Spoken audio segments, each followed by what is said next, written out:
Okey, 19 orang. Okey, boleh nampak yang cikgu share ni? Boleh tak nampak? Boleh cikgu. Okey, so yang ni soalan yang ada cikgu cuba besarkan. Kamu sebab tak dapat, cikgu tak sempat nak postkan terlebih dahulu. Eh. Okey, so bab subtopik yang pertama dalam bab yang ke-9 kimia industri ni adalah berkaitan dengan alloy. Jadi kita akan lihat soalan-soalan yang berkaitan dengan alloy terlebih dahulu, subtopik yang pertama. Okey, so cuba tengok cikgu akan bacakan Jadi mungkin kamu tak apa sebab tak dapat dia punya ni.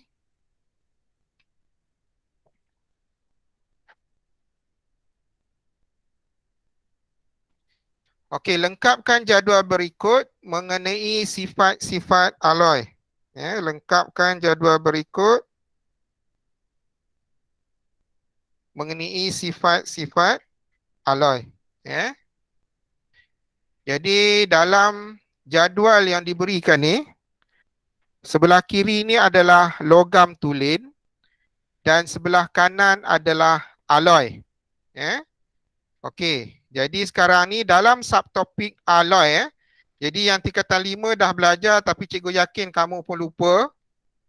Jadi bila kamu lupa tu memang elok sangatlah untuk kita ulang kaji soalan-soalan yang berkaitan tingkatan 4 ini. Okey, so tengok sebelah kiri logam tulen, sebelah kanan adalah alloy. Jadi bila kita membincangkan sesuatu soalan, maka asas pengetahuan kita kepada sesuatu tajuk itu kita mesti tahu. Jadi dalam subtopik alloy ini, apakah yang dimaksudkan dengan alloy? Itu nak kena tahu. Alloy ini apa? Alloy ini adalah merupakan suatu bahan di mana dua atau lebih ataupun lebih daripada satu jenis logam ataupun bukan logam bercampur. Okey, so alloy ini adalah merupakan campuran dua atau lebih sesuatu bahan, sesuatu unsur. Dia lebih kepada unsur. Jadi itulah yang dipanggil alloy. Dan alloy ini lebih kepada bahan-bahan logam.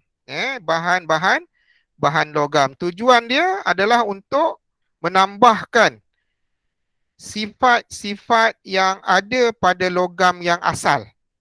Biasanya logam yang asal ini ataupun logam yang tulen, unsur dia adalah tidak begitu sesuai untuk dijadikan bahan yang berguna ataupun yang sesuai untuk kegunaan dalam kehidupan manusia. Tapi dengan penemuan teknologi di mana kita boleh mencampurkan dua atau lebih jenis logam ataupun beberapa bukan logam, ini menyebabkan dia menghasilkan suatu bahan campuran yang mempunyai kelebihan-kelebihan yang sangat istimewa. Sehingga alloy ini menjadi suatu bahan baru yang sangat penting kepada industri dalam kimia. Jadi perkara alloy ini sendiri, alloy itu asas tu, kita mesti tahu apakah yang dimaksudkan dengan alloy itu sendiri. Okey, jadi sekarang kita lihat kepada logam tulen. A. Soalan di sini, logam tulen adalah tempat kosong dan mudah tempat kosong. Okey, so yang ni soalan dia. Maksudnya ni ciri pertama berkaitan dengan logam tulen. Kita kena tahu dulu sifat logam tulen. So apa yang boleh, apakah jawapan yang sesuai untuk dinyatakan pada tempat kosong ini? Logam tulen adalah dan mudah. Okey, apakah jawapan di sini? Siapa yang boleh jawab? 1A ni. A. Lepas tu B, C, D. Logam tulen adalah, apa dia? Apakah sifat logam tulen? Adalah, okey, nak tunggu jawapan memang lambatlah. So, jawapan dia adalah, kena ingat, logam tulen adalah lembut. Jadi, kalau logam tu, dia memang dalam unsur dia, maka dia memang lembut. Dan mudah, okey, apa dia? Mudah dibengkokkan dan dibentuk. Mudah dibentuk. Mudah dibentuk. Sebab dia lembut, maka dia mudah dibentuk ataupun dibengkokkan. Contohnya yang biasa kita ada besi. Kalau sesuatu tu besi sahaja, maka dia lembut dan mudah dibengkokkan. Senang je, bengkok dengan tangan pun boleh. Itu kalau besi. Tapi kalau besi campur dengan karbon, dia akan jadi keluli. Dan keluli itu sangat keras, dan tahan lasak, maka dia tidak boleh dibengkokkan. Jadi itu nak bezakan di antara logam tulen dan alloy. So logam tulen dia lembut dan mudah dibentuk dan dibengkok. Itu dia punya ciri yang pertama lah untuk soalan A ni. Ada yang masuk? Sekejap.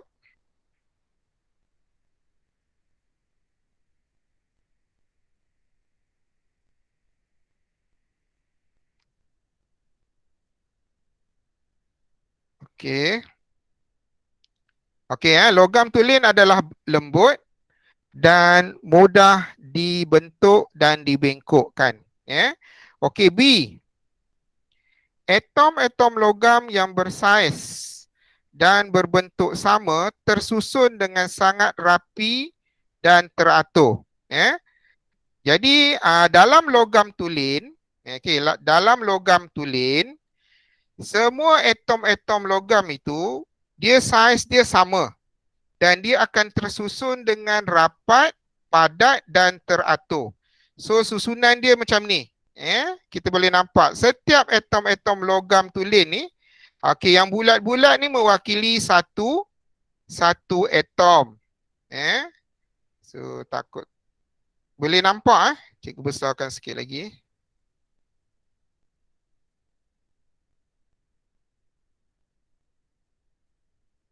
Okey. Jadi sekarang ni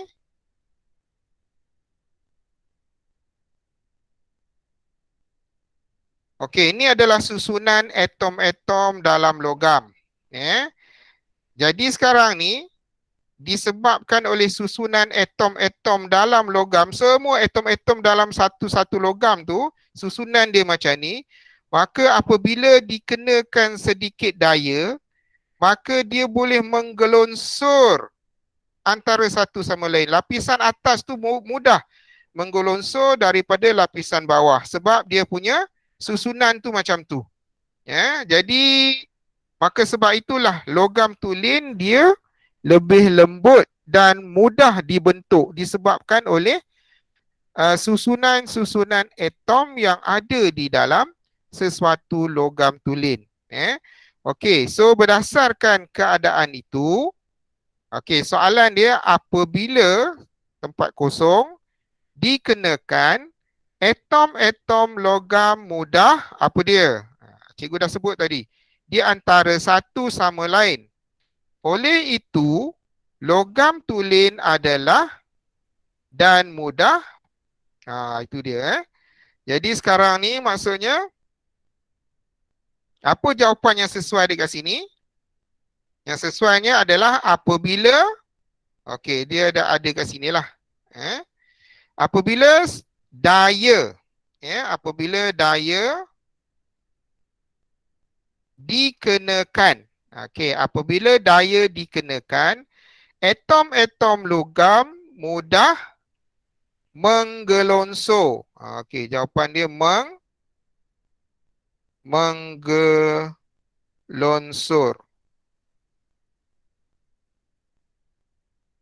Okey.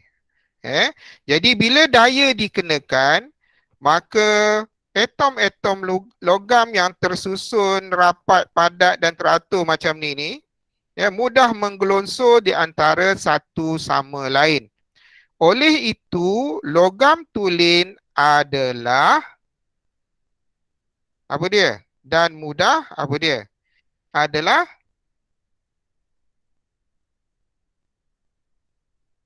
logam tulen adalah apa sifat logam tulen apabila dikenakan daya? Dia adalah bersifat. Ini sebenarnya kena merujuk kepada buku teks baliklah. Okey, bila dikenakan daya, logam-logam ini menggelonsor antara satu sama lain.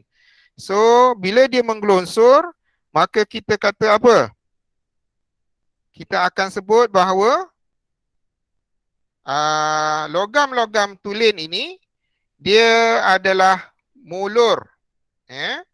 Dia adalah bersifat molor dan mudah ditempa.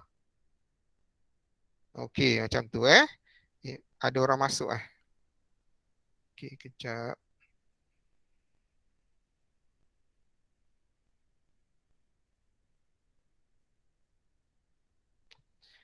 Okey. So itu keadaan yang berlaku kepada logam tulen. Dia akan menyebab logam tulen tu dia adalah bersifat molor dan mudah ditempa. Okey, tu kena ingat itu.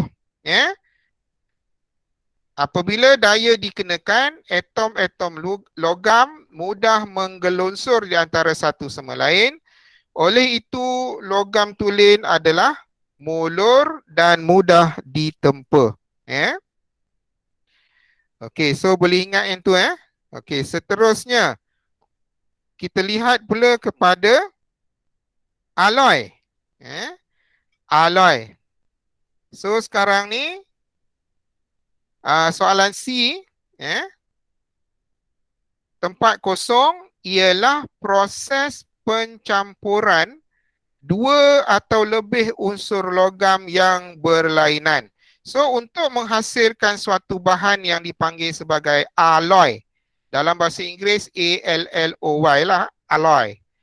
So alloy, nama proses itu adalah kita panggil dia sebagai dalam BN pengaloyan lah. Pengaloyan.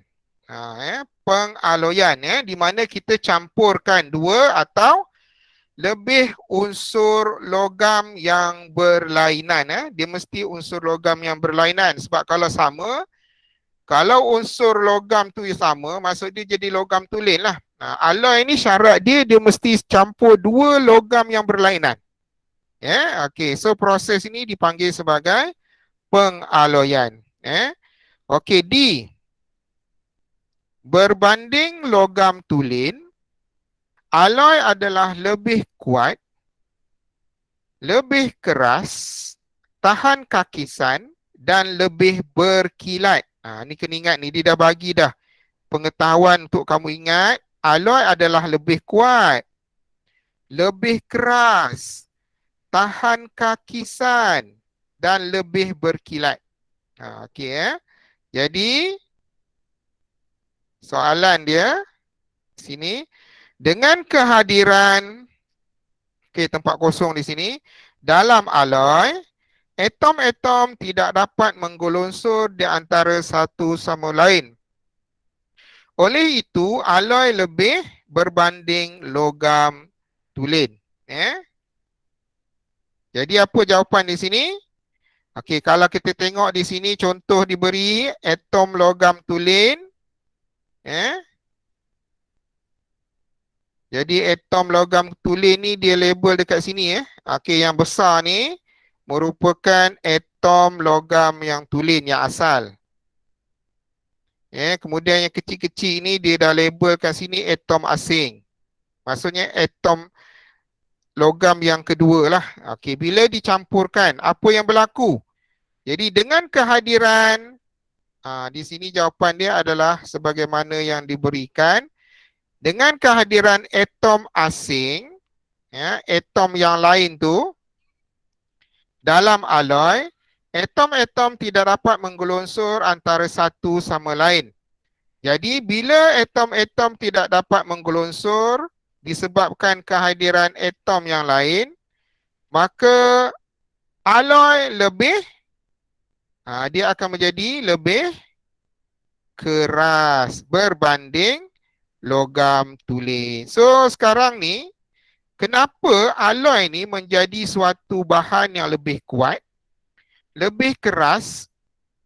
Kerana dia punya susunan, susunan atom-atom itu dia sudah tak sama macam susunan yang asal untuk logam tulen. Di mana atom yang satu lagi tu daripada unsur logam yang lain sudah menjadi penghalang kepada atom-atom ini untuk menggelunsur, apabila berlakunya daya dikenakan. Jadi dia dapat mengelakkan proses penggelongsoran berlaku kepada atom yang asal. Okey, so itu yang kena faham. Okey, tak apa, cik. Revision pelan-pelan untuk semua revision lah, form 4 dan form 5 revision lah. Sebab form 4 pun baru belajar, form 5 dah lama belajar. Siapa pula masuk tu?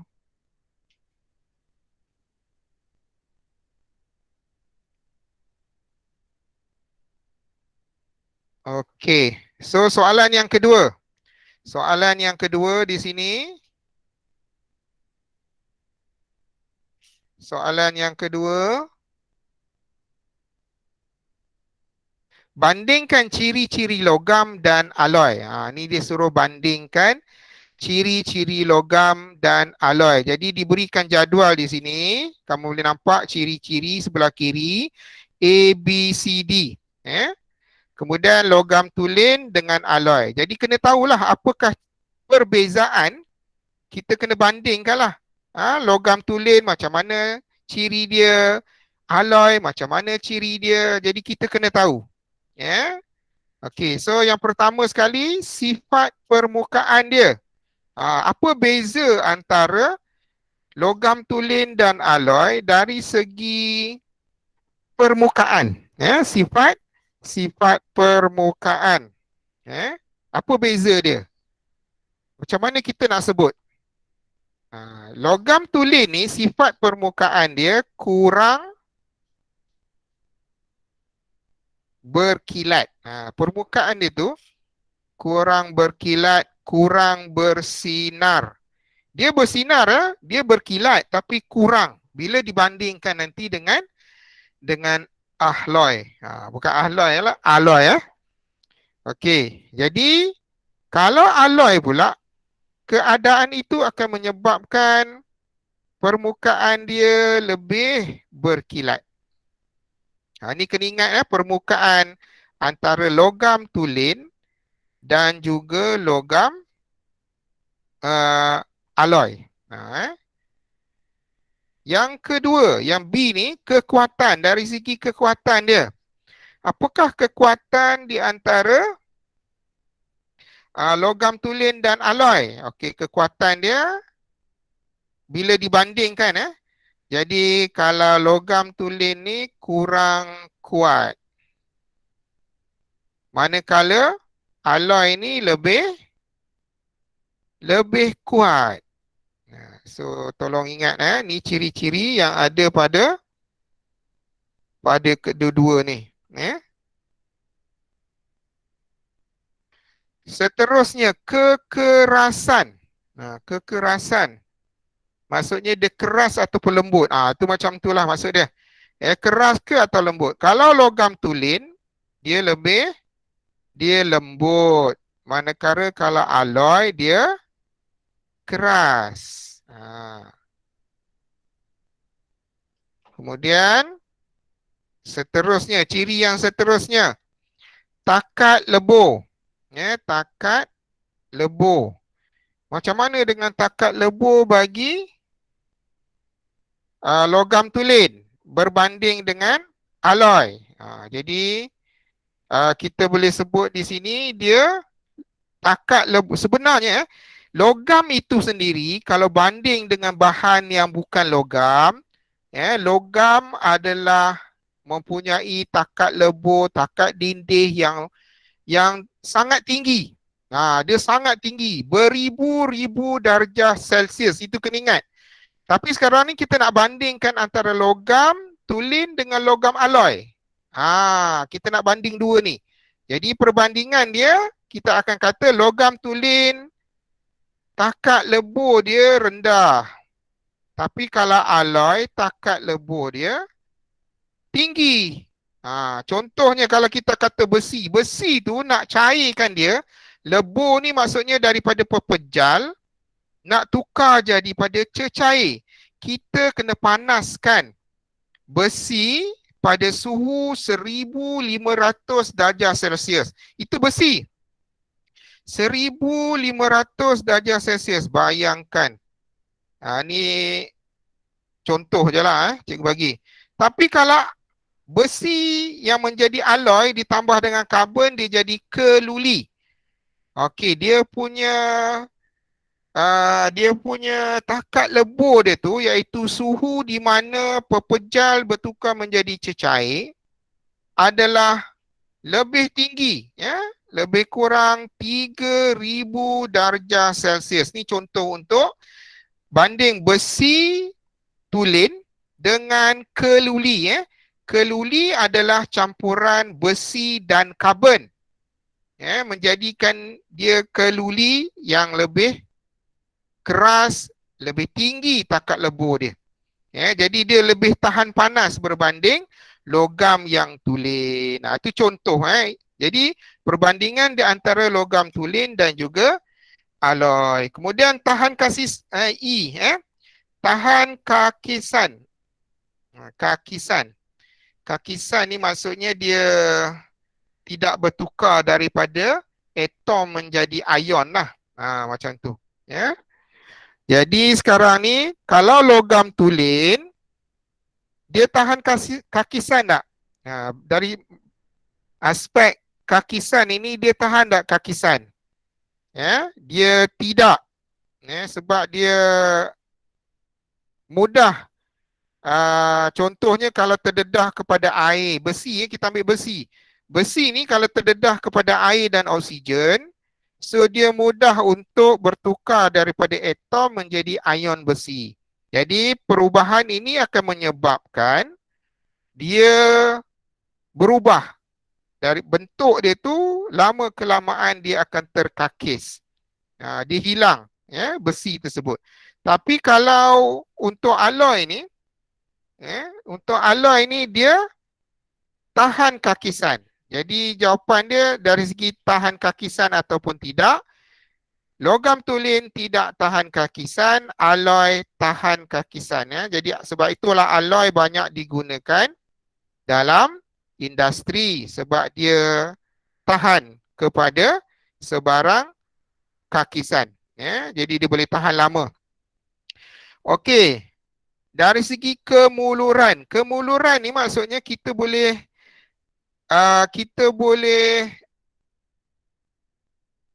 macam kita nak bengkokkan dia lah, mulur.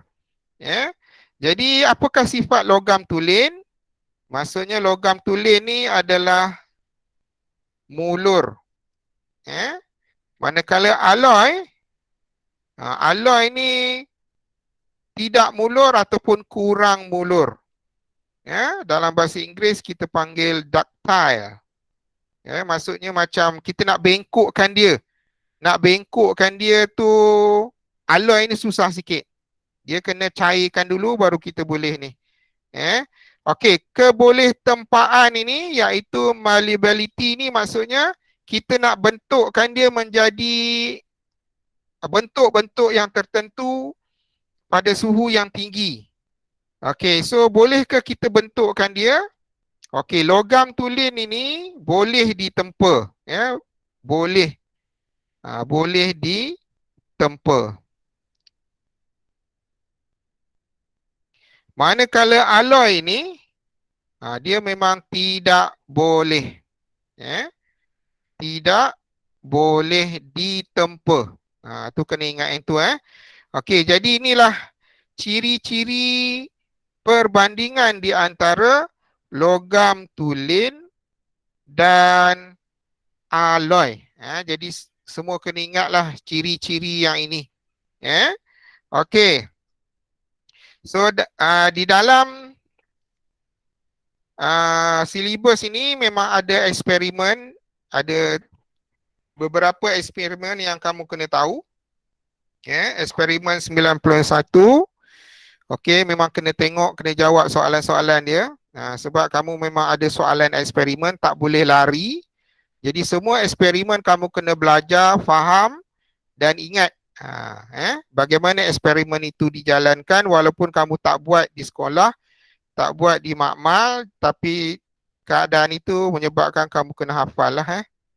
Okey, eksperimen 9.1 tujuan dia mengkaji kekerasan logam tulen dan alloy. Jadi eksperimen ini nak membuktikan tentang teori yang telah dibincangkan tadi, fakta yang telah dibincangkan tadi. Jadi tujuan dia mengkaji kekerasan logam tulen dan alloy. Okey. Hipotesis dia adalah alloy adalah lebih berbanding logam tulen. Jadi eksperimen ini tujuan dia mengkaji kekerasan logam tulen dan alloy. Jadi hipotesis iaitu apakah kesimpulan awal yang boleh kita katakan tentang kekerasan logam tulen dan kekerasan alloy. Okey, so kita boleh sebut di sini alloy adalah lebih keras. Ini kita punya hipotesis lah berbanding logam tulen. B pula, diameter lekukan yang terhasil pada logam tulen,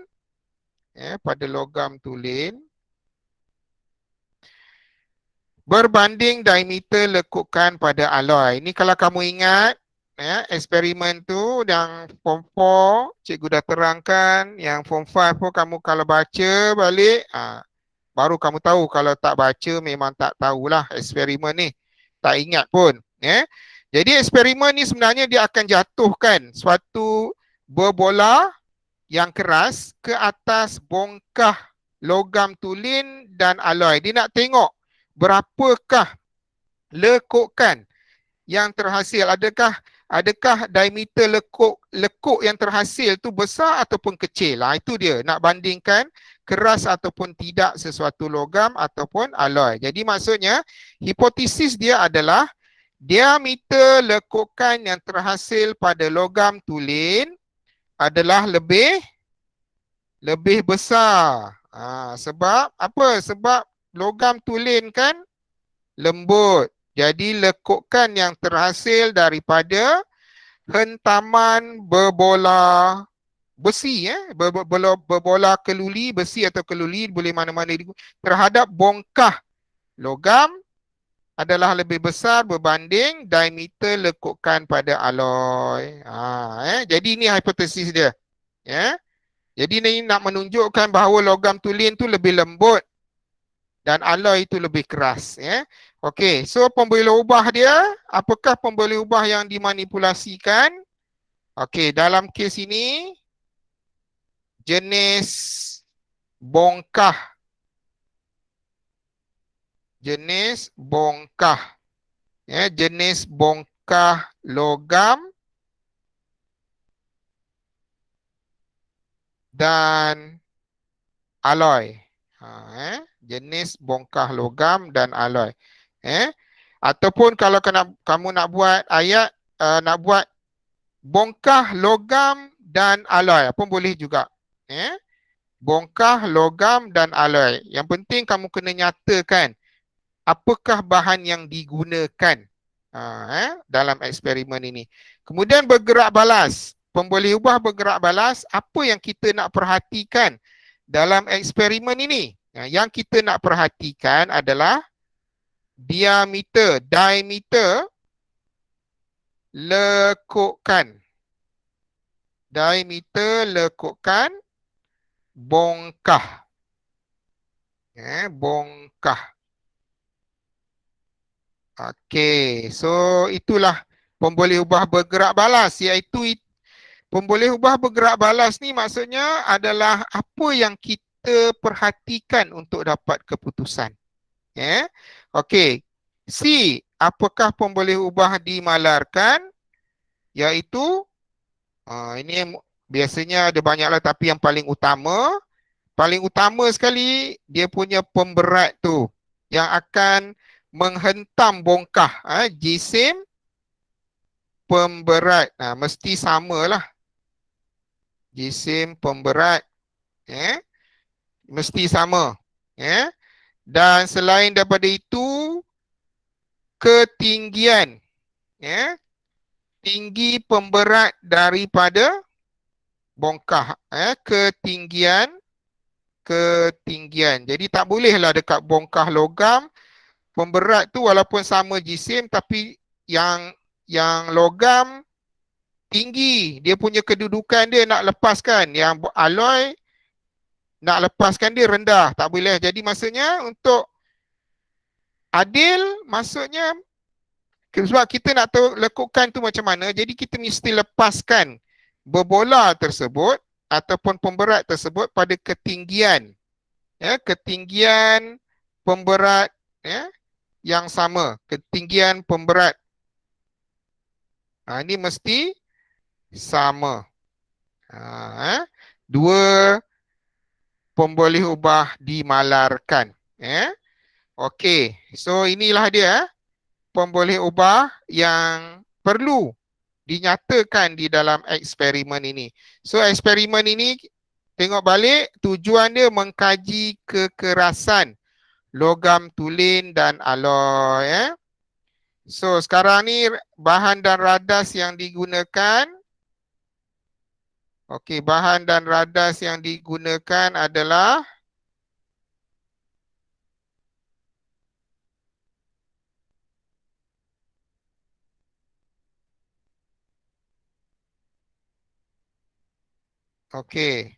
bongkah kuprum, digunakan bongkah kuprum, bongkah loyang. Cikgu ternilah. Okey, bongkah loyang. Maksudnya kuprum tulen ni logam tulen, loyang ni adalah alloy. Okey, kemudian loyang ni siapa ingat? Loyang ni alloy. Apa komposisi yang membentuk loyang? Loyang ni adalah alloy gabungan antara kuprum dan juga zinc. Ni kena ingatlah. Kuprum 75%, zinc 25%. So hasil campuran dua-dua ni membentuk loyang. Kemudian pemberat tu berbola keluli, pemberat 500 gram, benang, kaki retot dan pembaris. Okey, so bagaimanakah eksperimen ini dijalankan? Jadi kalau kamu tengok sini, prosedur dia yang pertama, sediakan susunan radas seperti yang ditunjukkan. Okey, tengok di sini. Kaki retot. Kaki retot ni memang pegang semua peralatan dalam eksperimen. Okey, di sini ada pemberat. Pemberat 500 gram. Digantungkan. Kemudian ada bongkah. Bongkah di sini. Di atas bongkah tu ada berbola keluli. Jadi sebenarnya dalam eksperimen ini, pemberat ni akan dilepaskan dan akan menghentam berbola keluli ni.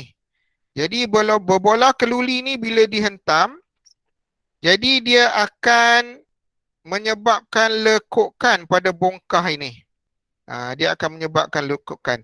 Jadi berdasarkan jenis bongkah, sama ada logam tulen ataupun alloy, kita nak tengok berapa besarkah diameter lekukan ini.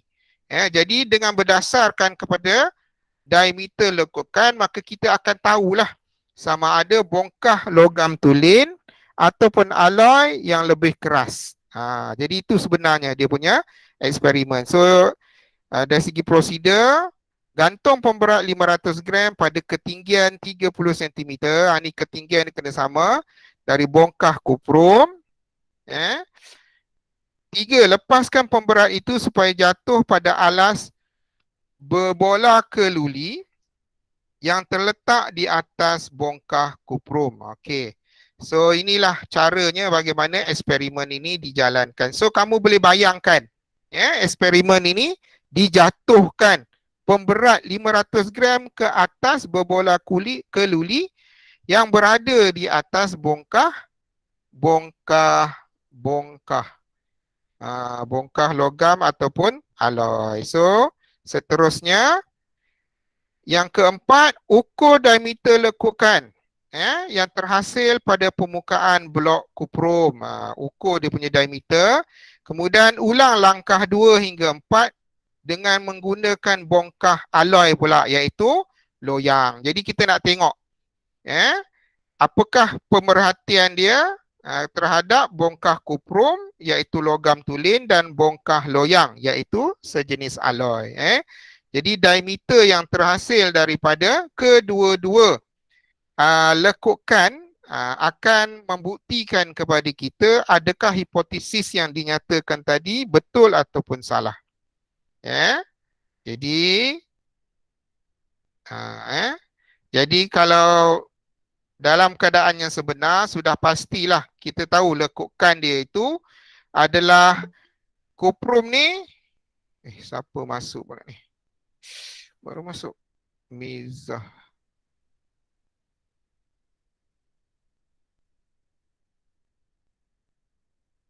Okey. Jadi bongkah kuprum sudah pastilah dia lebih besar. Dia punya lekukan berbanding loyang. Okey.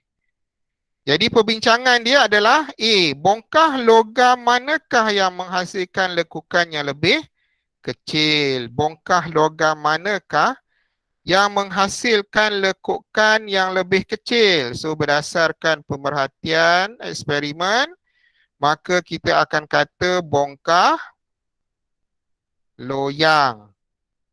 Bongkah loyang, iaitu sejenis bahan alloy. Okey, B, nyatakan satu inference berdasarkan jawapan anda. Apa inference ni? Siapa tahu apa itu inference? Nyatakan satu inference. Inference ni, kena ingat inference ni adalah penerangan kepada pemerhatian.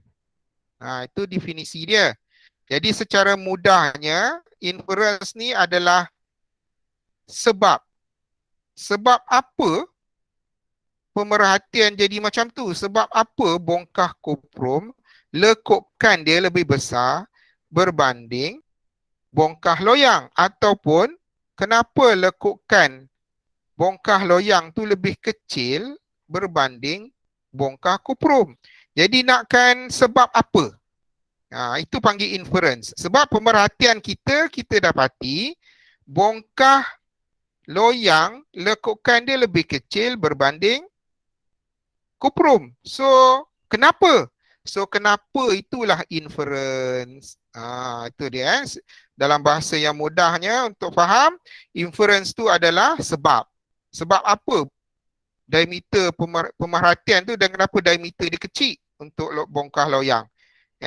So di dalam ayat ni dah ada kat sini bongkah loyang adalah lebih apa tu, dan lebih daripada bongkah. Jadi inference tu maksudnya sebab kepada pemerhatian yang diperhatikan. A tu, B tu. Apa dia? Bongkah loyang lebih keras dan lebih kuat daripada bongkah kuprum. So, bongkah loyang lebih keras. So, itulah kita punya jawapan. Sebabnya, kenapa lekukan dia kecil? Sebab dia lebih keras dan lebih kuat. Lebih keras dan lebih kuat daripada bongkah kuprum. So, inference dia kenapa bongkah loyang mempunyai lekukan diameter yang lebih kecil kerana bongkah loyang lebih keras dan kuat berbanding bongkah kuprum. Okey, itulah jawapan kepada persoalan yang diberikan, inference. Okey, seterusnya C. C1. Loyang merupakan logam jenis apa? 2. Namakan proses untuk membuat loyang. Okey, so ni jawapan dia adalah loyang adalah logam jenis alloy. Namakan proses untuk membuat loyang iaitu proses dia pengaloyan. Pengaloyan. Alloy, pengaloyan. So, boleh ingat Okey, so itu adalah C1, C2. Seterusnya perbincangan. Okey, D, dia ada D dan E lagi tu. D, D, nyatakan logam tulen dan logam asing dalam loyang. Jadi cikgu dah sebutkan tadi. Loyang adalah merupakan alloy. Dan apakah komposisi bahan yang membina loyang? Jadi cikgu dah sebutkan tadi. Kena ingat Okey. Loyang merupakan campuran di antara kuprum dan lebih elok kamu ingat dia punya peratus juga. Kuprum sebanyak 75%, dan zinc sebanyak 25%. Itu dia. Maka dia menjadi lebih kuat dan keras. Okey, E di situ adakah hipotesis diterima? Ya. Okey, so itulah kalau menjawab soalan berkaitan dengan eksperimen dan kesimpulan dia. Kesimpulan dia, alloy adalah lebih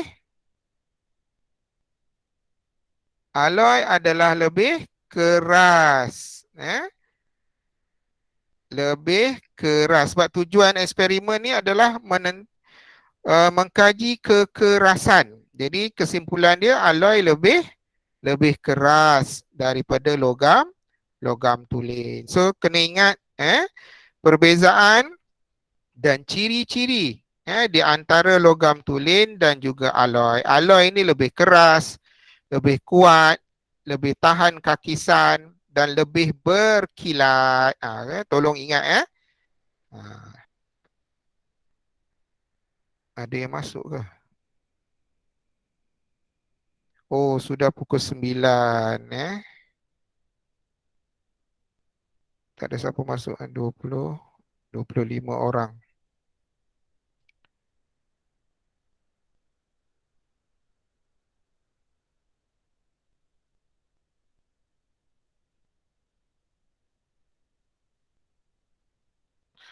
Okey, so kita tengok dulu soalan ini. Okey, yang ini cikgu bacakan dulu.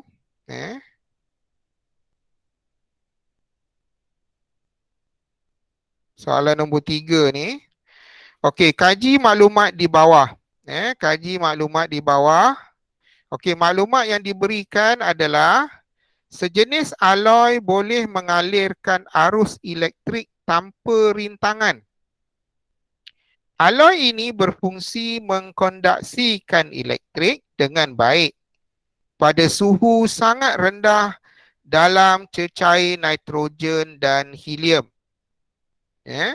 Aloi ini berfungsi mengkondaksikan elektrik dengan baik pada suhu sangat rendah dalam cecair nitrogen dan helium. Jadi dia boleh mengalirkan arus elektrik tanpa rintangan. Soalan dia, apakah jenis aloi ini? Apakah jenis aloi yang dimaksudkan? Dan jawapan dia dah bagi pula dalam soalan seterusnya. Nyatakan dua kegunaan lain bagi superkonduktor. So jawapan dia, aloi ini adalah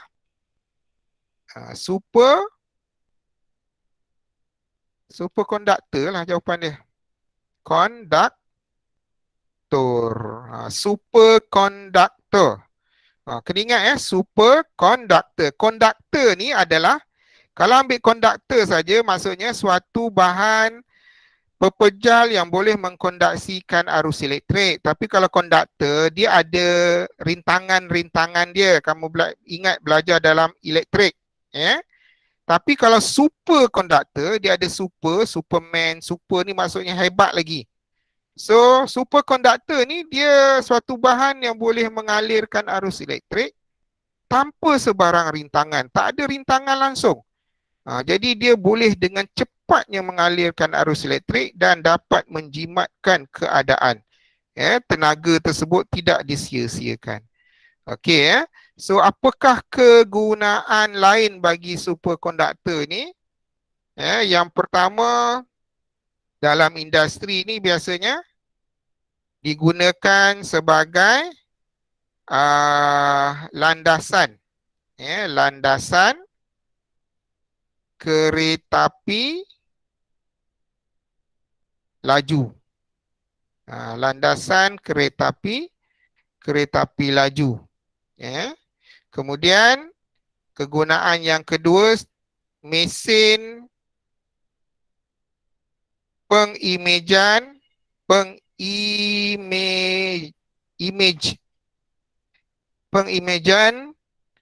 resonan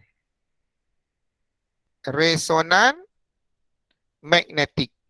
Ini dalam BM dia lah. Sebenarnya dalam bahasa Inggeris, magnetic resonance imaging. Dalam bahasa Inggeris, jadi dia punya simbol dia MRI lah, iaitu magnetic resonance imaging. Dalam BM panggil mesin pengimejan resonan magnetik. Digunakan dalam bidang perubatan. Ini alat ni digunakan dalam bidang perubatan untuk melihat bahagian dalam tubuh badan manusia. Yang masuk dalam terowong tu, so boleh tengok bahagian dalam tubuh badan manusia. So menggunakan sebahagiannya adalah daripada bahan-bahan aloi superkonduktor. Okey. So sebenarnya memang ada eksperimen yang kedua, iaitu berkaitan dengan ketahanan aloi terhadap kakisan. Ni ketahanan aloi terhadap kakisan. Eksperimen sangat penting.